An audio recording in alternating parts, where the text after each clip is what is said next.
Hey, what's up everybody? In today's weekly Panini update, I'm going to be covering what's been happening from August the 29th to September the 4th. Now, this is a very busy week. I'm going to be covering the normal stuff like the challenges and the pack drops, but there's also a lot of marketplace updates that are going to be coming soon. So we got an official word from Panini on what they're working in both for the short term as well as the long term. Can't wait to go over that stuff, so let's get into it right now. So this week we had 4 different challenges that had completed. I want to go over the mint count. So first up we have the Color Blast NBA Denny Avdia. And this one had a 374 mint count that you can see right here. Next up we have the Jared Kelenic, and this was a rookie base card, and this had a 136 mint count. This one was actually pretty low because it only needed cards that had 999, so not a lot of people completed this one. Next up was the Whammy Spencer Torkelson, and this was numbered out of 104. And then finally we have the Ohtani, and this parallel had 94 completions. Now there was an update I want to go over regarding this because it's a great example of Panini listening to the community and the community raising its voice. So shout out to G Money who took the lead in this. He said this deserves a BS call out. Shohei Silver Parallel versus the Shohei Challenge Reward. Come. How do you not give the most dynamic player today a bat photo? It's not too late to fix. Please change ASAP. It's all Discord is talking about. So this original post had 21 retweets and 33 likes, and he continued drumming on this. And what, like he was saying, is that the community on Discord was also calling for it. As you can see, these two images are very, very similar. And Shohei is an amazing batter as well as a pitcher. And so, for the challenge reward, the community was like, give us a batting photo because, these two are very similar. So after the community continued to, beat that drum, we got word from Panini. Breaking news for all NFT fans. The Shohei Ohtani challenge card is being updated to a hitting image. Yes, we heard you and have been working on it. And then, as a complete surprise, we will take the original card intended for the challenge and put it into a special pack to deliver to users that complete the challenge separate, so they will be getting a hitting and a pitching challenge reward. That's 2. So not only did Panini listen to the community when the community said, hey, give us a different image for the challenge reward, but they're like, you know what, we're going to give you 2 challenge rewards. You're going to get the original, plus we're going to give you a batting, doubling the value of those who completed the challenge. And of course that they did this before the challenge was over, so it wasn't just done, in the rear view mirror, but people had time to actually complete the challenge once they heard about the update. So big ups to Panini for doing this. I thought this was a great example of not only Panini listening to the community, but also just shows you that there's strength in numbers, that when the community gets together and they kind of, hammer the same thing together, that they're saying, you know what, this is really important to us, and, community members retweet it and spread the word themselves, it makes enough noise that Panini will listen. We have 3 new challenges. The first is a Mike Trout Color Blast, and this is going to require 5 base cards, which are numbered to 999, and then 5 of the Color Blasts, which are numbered to 250. So once again, a maximum of 250 are going to be able to complete this Trout challenge. Next up, we got the LaMelo Ball Master Challenge for the NBA, and you're going to need to have all 25 of these Color Blast cards. Now, this is a very difficult one to complete because it required the 5 challenge cards as well, and 2 of them have a low count of 69. So there is a 69, a 69, and a 75, which makes it a very, very expensive challenge to do, as these lower than 100 ones are all going for over $1,000. And then finally we have a Vlad Jr. Silver Parallel for baseball, and that's going to require you to have 10 of these silver parallels.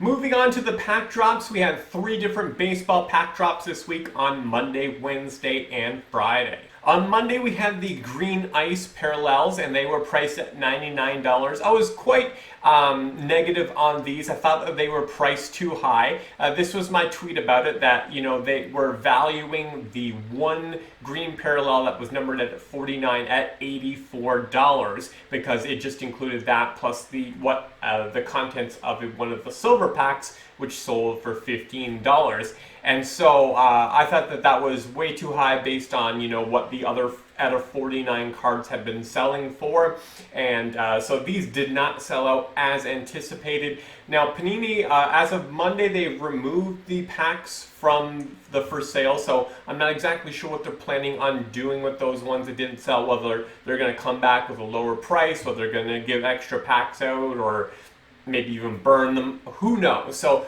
we'll wait to see. Maybe they'll just give it another shot at selling it down the road, but they are not available currently, but they did not sell out.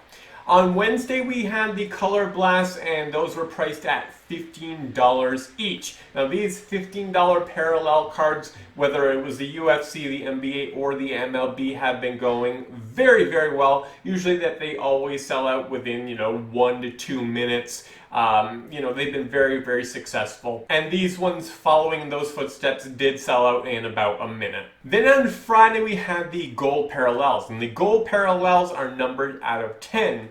Now, this is what I said about it. I said that each pack includes 9 base cards and 3 silvers and 1 gold card. So here's the value, the pack value breakdown. So the 3 silvers are worth $30.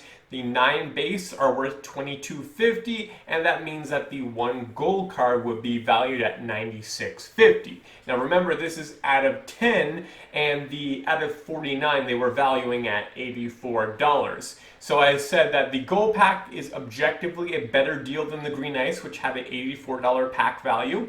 These gold packs are high risk and high reward. Get a great player, hit a home run, get a no-name player, strike out. And so these are not for me. I'm not a big gambler. I don't like the when the odds are not in my favor. But they are for some people. Now these are still available as of Monday evening. They have not sold out. So if you do want one, you're still able to get one. Now, the most exciting news of the week is this update that we got on Discord from the official Panini team. Now, this is what it says right here. It says, "Hey everyone, I wanted to share some updates on a few upcoming features, fixes on the platform. It's important to reiterate that our platform is constantly evolving and adapting. We're excited for some things we have in the pipeline and look forward to sharing more when we can.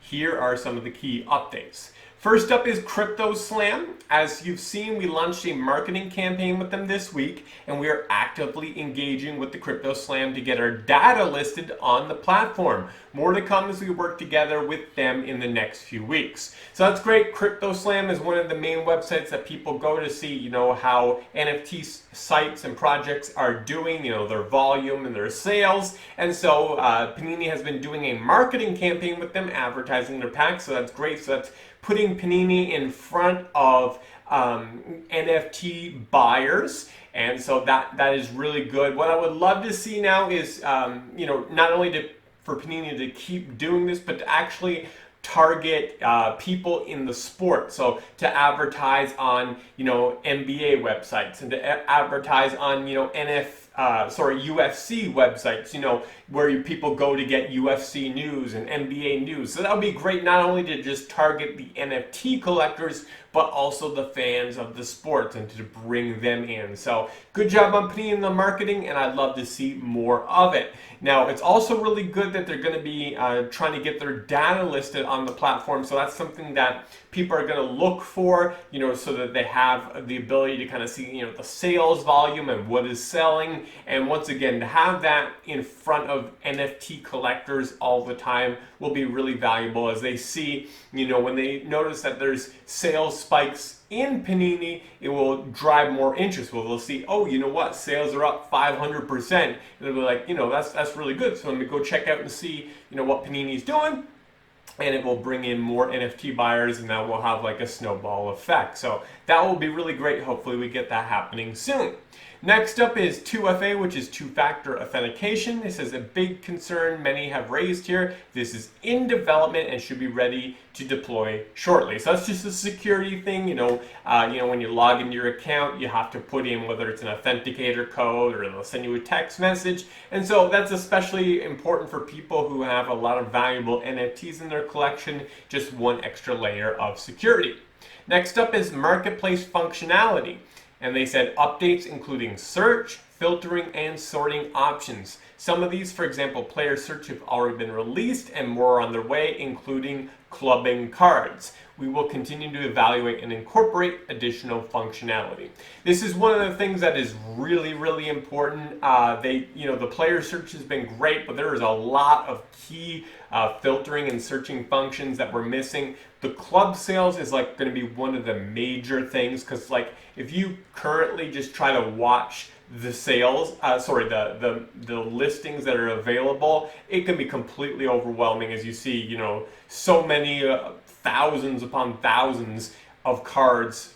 We definitely need to see club sales, which will just kind of have the picture of one card. Like for example, you got the LeBron James base card and you just see that base card, and then it will show you the serial numbers and the prices all in a list form, so you can just go pick out the best deals, whether it's the lowest serial you're looking for or kind of the lowest price. So it's very helpful and less overwhelming, and less cards will fall through the cracks. So that's excellent with club pricing, and there's definitely a lot of filtering that we're missing out on. We don't have the ability to sort by serial number, to just say, hey, show me only 2-digit serials, or hey, only show me first mints or last mints, so we're missing that. We don't have good pricing filtering to say, hey, you know what, show me all Marvel cards that are under $15. So, we definitely could use some additional pricing ones as well. And there's a few others. For example, we don't have the ability to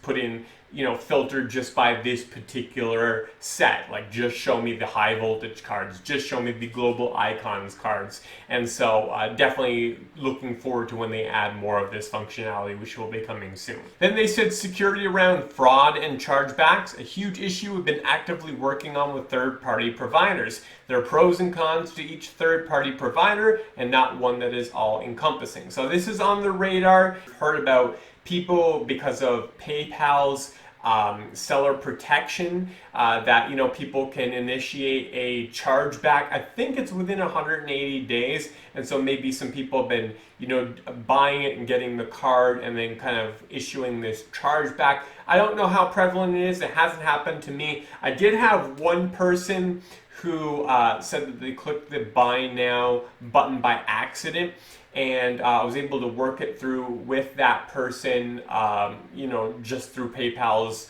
dispute thing, and that worked out favorably for me.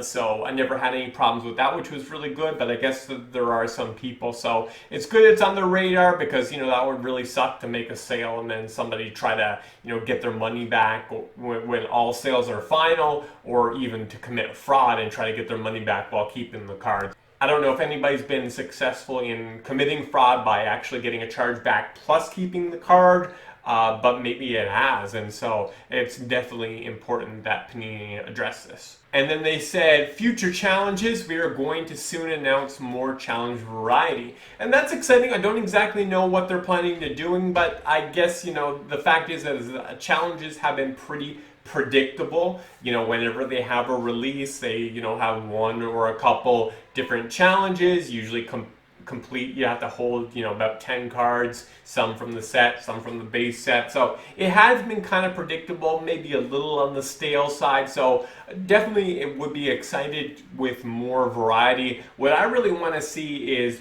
more challenges or quests that follow in-game events, what's been happening. So for example, we'd love to see, UFC challenges that are actually tied to a UFC pay-per-view, or, when NBA is back on court, what's actually tied to a game. That will be exciting if they kind of more tie it to actual playing events, but I'd also love to see different varieties. So it'll be exciting to kind of see what they're going to have. But I'm really glad that, they have this focus on challenges, because challenges, having utility with the cards, it keeps people engaged, it keeps people buying in the marketplace. So challenges are really important, and definitely having a variety is a great thing.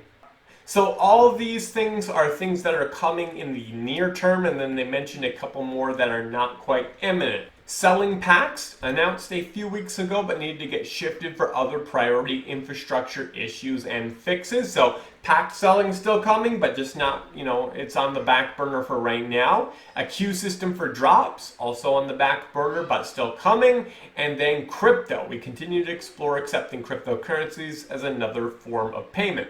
So that's really important too. We need some diversity. Some people, maybe they had their PayPal account closed or not able to use it. Crypto is another way that, and some people, maybe they just don't want to be spending their US dollars in their PayPal account. Maybe they, had some big sales, in their crypto wallet, and they want to take some of those funds and put it into Panini. So NBA Top Shot just recently, within the last month or so, added crypto payments, and I went ahead and did that, added some crypto that I had in my wallet to NBA Top Shot, tested it out, went super smooth, and that was excellent, because that was money that I wasn't originally going to put into Top Shot, because I had it in my crypto wallet, and I had the option of, transferring it to my bank account or to put it into Top Shot, and decided to, put half on my bank account and half into Top Shot. So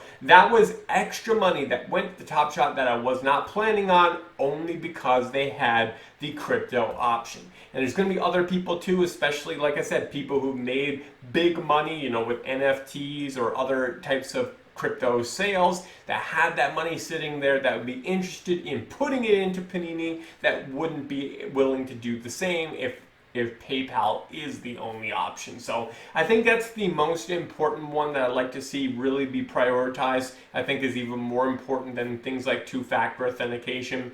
But all those three are still really good, and can't wait for them to happen. Okay, as always, let's go over the top sales of the week. So first up is basketball. The number one sale was a Steph Curry green ice. Now these green ices are different than the baseball ones. These ones are limited to 2, and so this is number 2 of 2, which sold for $3,800. And then we got a LeBron James blue circle that sold for $2,667. That was a number 3 cereal. Third spot is LeBron James as well, and this is the most popular parallel card. This was a challenge reward, the silver parallel. This is number 81 of 84, which sold for just over $2,000. And then we got a ton of the Color Blast cards. Now these are all the out of 69 or out of 75, and once again people are moving these because they're wanting to complete the LaMelo Ball Master Challenge, which are needed. So all of these sales are in that $1,300 to $2,000 range of Morant, Curry, and Giannis. And before we end basketball, let's look for just kind of an unusual one. Oh, here we go. We got a Luka. That's the flashback insert at a 500. Number 9 that sold for $1,000. Next up is the UFC. It looks like the top 7 spots minus 1 are all belonging to Conor McGregor. His tie-dye, that's the octagon side version, number 18 for $500. Also selling for $500 was the number 1 Brandon Moreno, which was in my top 5 list of top 5 rookies to collect in the set. Then we got 2 more of the Conor ones. This one is the Concourse Parallel at $350 for number 29 and $225 for number 11. Then we got the Global Icons, Conor and Habib, selling between $181 to $350 on the high side. Let's go and see. Looks like a lot of these Global Icons have moved here in the top. Let's go see what we can find out. Kind of an unusual sale. Colby Covington hasn't been in there lately. Number 3 of 49 for $100. And let's see if we can find something other than a tie-dye. Guess the only other non-tie-dye would be the Israel Adesanya Global Icons. That's just kind of a random number for $75. And then finally, baseball. The number one's a little bit of a cheating because that would have happened today. And video is only supposed to end on Saturday, but it's a VLAD 1 of 1 gold prism, and that went for $1,700. Then we got some Ohtani and Trout, of course, taking the top spots. The Ohtanis, 2 number ones, one out of 199 and one out of 449, both selling for $1,500. Trout takes the next spot, one of his golds, number 1 out of 10 at $1,200. Number 1 out of 199 for $1,000, and a number 7 out of 10 for $1,000. Some of the other players that have high sales, Tatis at 800, Vlad Guerrero at 555, Mookie Betts Color Blast, number 1 at $450, and then a Trey Turner, number 1 out of 250 for $400. Okay guys, that's it for this week's wrap up. Now we don't have anything scheduled on the calendar. The gold vinyls, the 1 out of 1s that happened today for Monday, that's the last one that's on the calendar. We do know that we have UFC drops coming in September. Those probably are coming soon. So whether they're going to be coming this week or next week, probably. A lot of people have been anticipating also the NFL with it coming back on the TV, that probably will be getting NFL packs soon. So it'll be interesting to see if they do with the UFC packs first and then the NFL, or they're going to introduce the NFL and then go back to the UFC. Not sure the order, but that's probably what's going to happen, what the rest of September is going to be looking for. That's it for me guys. Till next time, peace out.